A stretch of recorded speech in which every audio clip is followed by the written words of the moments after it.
Welcome to Boring but Effective. Welcome to another episode of Boring but Effective. We have superstar journalist Bren O'Brien from The Straight joining us today. He's one of the most experienced journos going around. He loves his sport. He loves his horse racing. Welcome, Brenny. Welcome, Dave. Great to be here, and it's great to be able to chat on a boring but effective, which I feel like sometimes I am. We were both just chatting there how there's a lot of boring stuff we do to get the exciting thing or the easy thing for everyone else at the end. So let's kick off with some questions. Hey, now part of The Straight. What's the best breeding stud story you've ever covered in your time in racing? Yeah, so obviously, when the stuff that we do, The Straight, we cover sort of the different parts of the racing industry. We cover the racing industry itself, what goes on. We cover the breeding and bloodstock industry. We cover the wagering industry. There's always great stories in all of them. I think most of the best stories you can't tell because you can't, that's how you can't stand them up because they're stories which probably are not necessarily fully true or only half true or whatever else. But some of the better stories are the ones that I really enjoy are the ones that surprise you a bit, and I'll give you an example, the small hobby breeders that sort of come out of nowhere. The Melbourne Cup this year was a good example where you had a stallion who's, effectively non-commercial, standing for $3,000, producing a Melbourne Cup winner from Australia, which is a miracle enough. There's all sorts of aspects of that story, but I'll take you back to one a few years ago, and I remember talking to a bloke from Young in country New South Wales, and I think from memory he's a plumber. Jack Sheether was his name, and Jack was sort of recently retired, and the kids had sort of left home, and he was just like, oh well, to his wife, I think Heather her name was like, what are we going to do? And he said, I wouldn't mind buying into a horse. And he was mates with a guy, a local stud master. He said to him, I've got this broodmare I bought her. We'll go to the sale. I said, that's right. He said, I'll go to the sale with you. And so we went to the sale, and he was too scared to put his hand up because if you go to a sale, there's a lot going on. There's people, hands up, left, right, and centre, whatever else. And eventually, his mate, John North, said to him, right, I'm going to buy this horse for you, Jack. Off you go. So they bought this mare. Her name was Star Spangled. She was an Irish bred mare. $30,000. He might have bought half of her, I think, from memory. So $15,000. Not a lot of money for someone who's probably a retiree sitting there going, oh, well, what am I going to do? She would go on to produce 2 Group 1 winning fillies herself, that being Young Star and Fun Star. Jack stayed in the horses. So when he sold them as yearlings, they only sold for, I think, one sold for about 150 and one sold for about 80. He stayed in the yearlings. So when he got them to race, they were champion horses. They won Group 1s. They both end up being sold to Japan, one for $1.4 million, one for $2.7 million. Unbelievable result. And that family has turned out to be one of the best families in the Australian stud book because Star Spangled also from one of her earlier progeny was a horse called Baggy Green who ended up producing 2 Group 1 winners herself, including Tefane, who was a three-time Group 1 winner, I think. So it's an amazing story that sometimes the best horses come out of the most unlikely situations. And that's one thing I do like about covering the racing game is that it's not predictable. They're not cars. There's genetic lottery is always, to the forefront, and it's always very enjoyable to be able to sort of, explore those stories more. That's fantastic, Brenny. Yeah, it's not really a strategy we follow in financial planning to buy in racehorses, but I'm sure Jack didn't have any problem lining up at Centrelink after his decision. It worked out pretty well. Yeah, and it set him up for other breeding interest and all that sort of stuff. But yeah, it's a good example of sometimes they come from very unlikely situations. Sometimes they're $1 million horses that end up winning millions of dollars, but sometimes they're cheap mares that end up producing superstars. He probably still did all the plumbing on the stables, so he wouldn't pay anyone to do it. Good on him. All right, now everyone, especially this time of year, the last week that's been, everyone's looking for tips, or to be more precise, Brenny, you would have heard this. What's a Monty that's in double figure odds? So give us some examples of the best tips that you've ever got, and did they actually salute? Yeah, so I guess the first rule of thumb you'll learn in this game is nothing improves a horse like ownership. So if someone owns a horse, it'll be a superstar. You can guarantee that. And trainers are the worst tipsters. Trainers I will talk to trainers who are like relatively rational people, and they will look you in the eye and say, "This horse is the best horse I've ever trained." And if it doesn't win tomorrow, and you can guarantee it won't win. Oh yeah, the jockey got windburn at track work this morning. Yeah, well, it's all the things that can go right and wrong in racing. But it always pays to take a grain of salt. I sort of remember 15, 20 years ago, sort of being on track when there were there were massive plunges at Flemington. A horse called a Glacier, who ended up winning the Standish handicap, was massively backed, and a horse called I Got Chills, a 2-year-old, who was absolutely smashed. So I remember just hearing the buzz about those horses. At that stage, I was just a kid in his 20s having bets at the tab. But hearing those stories. But probably maybe I think it was 8 or 9 years ago. I was working for a place in Melbourne, and we got invited up for a day out at the now suspended Darren Weir stables in Ballarat. And so we went up there and had a look around Weary stables, and I didn't find anything too suspicious. But anyway, I had a lunch afterwards, and it was about 2 or 3 weeks before the Warrnambool Carnival. And Weary stood up there, and Weary said, "All right, I've got 20 horses set for the Warrnambool Carnival. I'm going to tip you a few winners. Make sure you back them. There we go." He said, "Okay, no worries." So he said, "All right, first one," he goes, "this horse is absolutely set for Warrnambool. It's going to win the maiden on the first day. Get on it, count 0. He goes, "I've got another horse in the race. It's going to be a shorter price, but this is the right horse. You need to back count 0. And so we all lined up that first day. I think it was race 2 on the first day at Warrnambool, maybe race 3, because I think the first 2 usually jumps. And count 0 lined up, $9.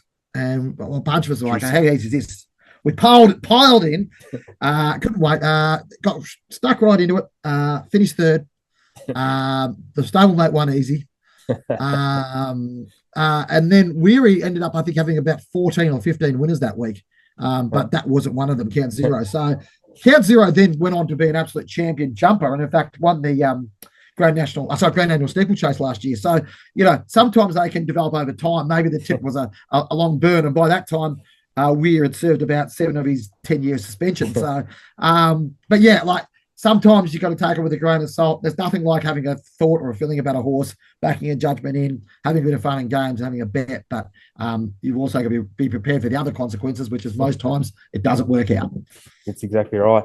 Now, we've spoken a fair bit about the breeding and a bit of a punting story. Now, back on the straight, what's the future hold for the straight? What are you focusing on at the moment, and what are you looking to do over the next few months and years? Yeah, so obviously the straight's been going for a couple of years now, and we've built up our model from a commercial perspective. Obviously, we cover racing, wagering, and breeding, but it had been based on an advertising model. But the big shift we made in the last month or so is we've actually moved to a subscription model as well. On top of that, so basically we're now encouraging people to become subscribers, pay up. We want to produce quality professional content. We already are producing that, but we want to continue to do that. So our focus at the moment, to do that, we have to move on to another tech platform, which was its own challenges. But the plan is now to build up that strength of subscription over the next sort of 12 to 18 months, and continue to build the business as we are. At the moment, there's 3 full-timers in the business, mostly concerned on the journalistic side of things. We want to build out a bit more capability in the commercial and marketing side of aspects. Customer management, given we're going to have subscribers, all those things. So our focus over the next 12 months is very much building out a model on that subscriber model where people know what they're getting. They feel like they're getting value for money, and we can work out how best to transact with those people longer term so we can continue to grow the business. I can vouch for the quality content you put out, my good man. It's second to none in the racing industry, and I look forward to reading many more articles in the future, mate. Yeah, well, that's the plan. Our plan is always to try to build that out and make that work. And it's an interesting industry with plenty of scope in it, and the feedback we've had has been absolutely fantastic. So thank you for your kind words. But clearly, it's something the industry really enjoys. No dramas. All righty, now we can move on to the fun bit. What's your favourite meal? I would have to say roast chicken, but people who know me know that I like chicken. People who really know me know I actually like lamb more. So it's a bit of a secret of mine that I'm actually, it takes me back to when I was a kid eating roast lamb. It's fairly expensive these days, but I'm also very partial to chicken. And as you know, Dave, my favourite dessert of all time is a Viennetta. Oh yes. Special birthday treat. You often remind me on my birthday that about my desire for Viennetta. The only problem we have in Tasmania is, you reckon I can find a Viennetta in Tasmania? Oh. Dead set. It is the hardest thing in the world to find. We've been through it. Last year, we went through about 25 supermarkets. No luck whatsoever. So there's an acute Viennetta shortage in this part of the world, and I will seek to address it before my next birthday. Well, there we go. Is there anyone from IGA, Aldi, Coles, Woolies, anyone there listening can offer any out? Send them down. Maybe not. Aldi don't have any shops down here, but maybe the rest. Just send them down. Get some Vianitas in your stores, please. That's fantastic. And well, how many lambs did you have when you were growing up? I mean, you're the youngest of 11, 12, 11? 13. Youngest of 30. I nearly got there. Baker's dozen. That's right. So yeah, well, I used to get the shank in the days when nobody wanted the shank, and now you pay $50 for two of them at the pub. So things have changed a bit, but yeah, no, I do have fond memories of growing up and Sunday roasts and all that type of stuff. And look, that those traditions have probably passed us by, but I still can't, a nice bit of barbecued leg of lamb can't beat it. I don't think. That's fantastic. Now, last question, Brenny. Name one person, living or deceased, you'd love to have some roast lamb with. Yeah, I mean, I think probably the obvious one's Bart Cummings. Amazing historical figure in racing, beyond par in Australia, in my opinion. Such a knowledgeable, characteristic person, and probably, if you were to embody the spirit of Australian racing and the character of Australian racing, it would be within Bart Cummings. He's extraordinary what he's been able to achieve.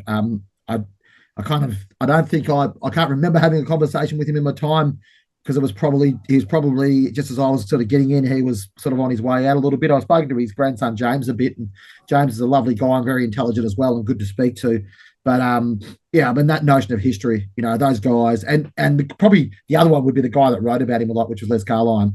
I met Les a couple of times, but again, later in his life, and he was a brilliant journalist and beyond par when it came to the way that he described racing.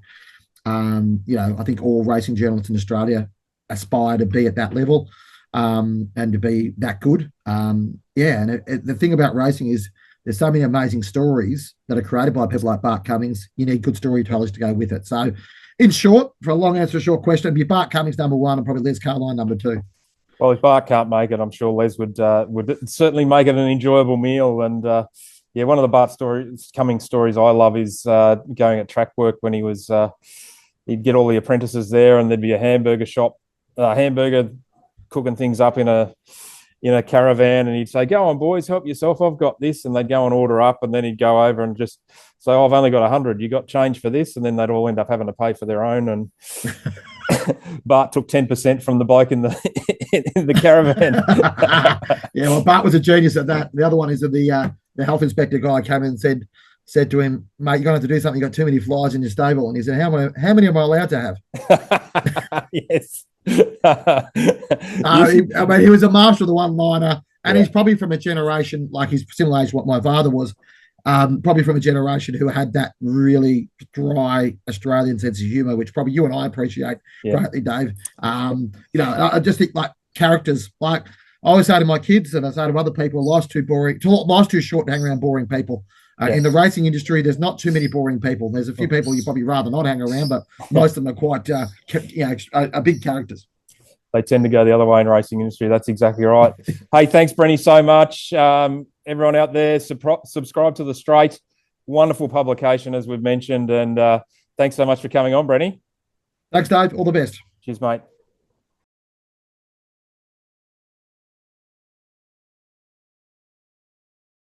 Boring, but effective.